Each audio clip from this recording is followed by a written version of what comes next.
दोस्तों बचपन से लेकर अभी तक हम सभी ने कभी ना कभी ये तो सोचा ही होगा कि प्राइम मिनिस्टर और प्रेसिडेंट के घर कैसे होते होंगे, है ना। जानने में बड़ा मजा आएगा ना। पर अफसोस हम ये नहीं कर सकते। पर श्रीलंकन ने ये कर दिखाया। श्रीलंकन ने उनके ही प्रेसिडेंट के घर में घुस के उनके स्विमिंग पूल में नहाया और उन्हीं के सोफा में बैठ के अपना ही न्यूज को टीवी में देखा। खैर ये सब तो सबको पता है, बट हम ये जानते हैं कि आखिर ये नौबत क्यों आई और ये भी जानेंगे कि आगे अब क्या होगा। तो दोस्तों अगर आप मेरा वीडियो पहले से फॉलो कर रहे हो तो आपको पता होगा कि मैं ऑलरेडी श्रीलंकन क्राइसिस के ऊपर डिटेल्ड वीडियो बना चुका हूं। अभी तुरंत उस वीडियो को देखने की जरूरत नहीं है, इस वीडियो को पूरा देख लीजिएगा। अगर फिर भी आपको थोड़ा बहुत कहीं डाउट हो तो उस वीडियो को डिटेल के लिए देखिएगा।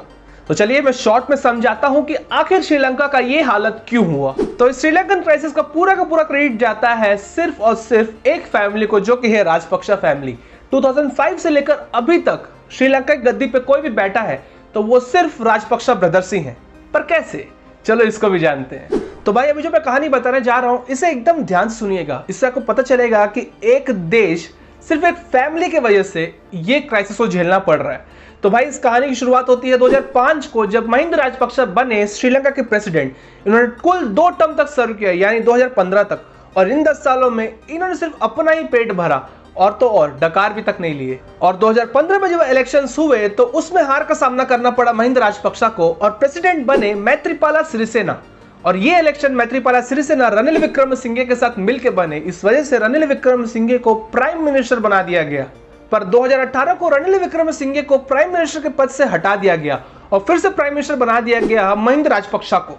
और इसके पीछे कारण यह दिया गया कि वो हम्बनटोटा पोर्ट जिसको बिल्ड करने के लिए श्रीलंका चाइना से लोन लिया और श्रीलंका लोन ना चुका पाने की वजह से श्रीलंका ने चाइना को उस पोर्ट को 99 ईयर्स के लिए लीज पे दे दिया। और ये जो भी एग्रीमेंट हुआ वो प्रेसिडेंट के गैर मौजूदगी में हुआ और इसे कराया रनिल विक्रमसिंघे को।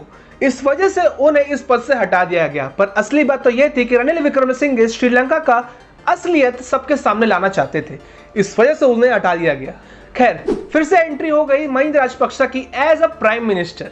और जब फिर से 2019 को इलेक्शंस हुए तो उस महिंदा राजपक्षा के भाई गोताबाया राजपक्षा को एज अ प्रेसिडेंट चुन लिया गया और एज अ प्राइम मिनिस्टर चुन लिया गया फिर से महिंदा राजपक्षा को। तो सोचिए राजपक्षा फैमिली का पॉलिटिक्स किस तरीके से घूमता रहा। और धीरे धीरे करके राजपक्षा फैमिली अपने सारे बेटे पोतों को लाते रही। और जैसे एक कंप्यूटर में वायरस आ जाता है उसी तरीके से श्रीलंकन पॉलिटिक्स में एक वायरस बन के राजपक्षा फैमिली उभर गई। और श्रीलंकन महिंदा राजपक्षा को बिल्कुल भी लाइक नहीं करते हैं, क्योंकि उन्हीं की वजह से ये सब सिचुएशन क्रिएट हुआ है। इसी वजह से मई 2022 को बहुत से प्रोटेस्ट भी हुए, जिसके बाद महिंदा राजपक्षा ने अपने पद से रिजाइन दे दिया और उसके बाद फिर से प्राइम मिनिस्टर बनाया गया रनिल विक्रमसिंघे को। तो ये रहा श्रीलंका फैमिली की डटी पॉलिटिक्स, या कहे राजपक्षा फैमिली की डटी पॉलिटिक्स, जिस वजह से श्रीलंका को इतना बड़ा इकोनॉमिक क्राइसिस का सामना करना पड़ रहा है।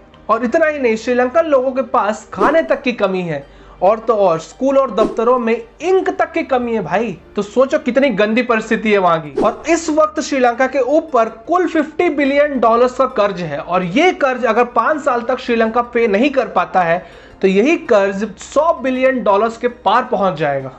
और इस वक्त श्रीलंका के फॉरेन रिजर्व में सिर्फ और सिर्फ $20 मिलियन ही हैं, जो कि चिल्लर के बराबर है देखा जाए तो। और यही रीजन है जिस वजह से श्रीलंकन्स इतना बड़ा कदम लिए और इस प्रोटेस्ट को किए। तो अब जानते हैं कि प्रोटेस्टर्स की क्या मांग थी। पहली मांग, प्रेसिडेंट गोताबाया राजपक्षा को उनके पद से रिजाइन देना होगा। दूसरी मांग, रनिल विक्रमसिंघे को भी उनके पद से रिजाइन देना होगा। और तीसरी मांग, इन दोनों के रिजाइन के बाद जो भी गवर्नमेंट फॉर्म होगी उनको सिर्फ इकोनॉमिक को ठीक करने और आम जनता के दिक्कतों को ठीक करने के पीछे ही लगना होगा, या कहे ध्यान देना होगा। और चौथा मांग ये था कि इस बार जो इलेक्शन हो वो एकदम फेयर तरीके से हो, इसमें या कहीं राजपक्षा फैमिली का फिर से कहीं एंट्री ना हो जाए। तो ये रही श्रीलंकन प्रोटेस्टर्स की मांगे। तो अब जानते हैं इनमें से क्या क्या मांगे पूरी की गई। पहला, जैसे ही रनिल विक्रमसिंघे का घर को जलाया गया प्रोटेस्टर्स के द्वारा, वैसे ही रनिल विक्रमसिंघे ने रेजिग्नेशन दे दिया। अब बात रही प्रेसिडेंट गोताबाया राजपक्षा की। कहा यह जा रहा है कि 13 जुलाई को गोताबाया राजपक्षा प्रेसिडेंट के पद पे इस्तीफा देंगे।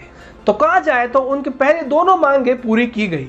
और तीसरा, पार्लियामेंट में बैठक की जाएगी और गवर्नमेंट का चयन किया जाएगा, पर तब तक के लिए पार्लियामेंट के स्पीकर को ही एक्टिंग प्रेसिडेंट के तौर पे माना जाएगा, जब तक पार्लियामेंट अपना प्रेसिडेंट चुन ना ले। और ये जो सरकार अब बनेगी वो सारे सरकार को मर्ज करके बनेगी, जो भी अभी सरकार अवेलेबल है श्रीलंका में। और वो सिर्फ और सिर्फ इकोनॉमिक कंडीशंस और लोगों की दिक्कतों को समझने के लिए ही बनेगी। कि सबको पता है अगर फिर से कोई चूक हुई तो श्रीलंका तो वैसे ही गई, साथ में उनके जो लोग हैं वो भी उनके ऊपर उमड़ पड़ेंगे। तो अब देखना यह है कि श्रीलंका कैसे इतने बड़े इकोनॉमिक क्राइसिस से जूझेगी और बाहर निकलेगी, या कहे क्या बाहर निकल पाएगी। तो दोस्तों आज का वीडियो यही तक था। कैमरामैन, स्क्रिप्ट राइटर, एडिटर और आरसीबी के फैन लाला के साथ साई किरण। जय हिंद।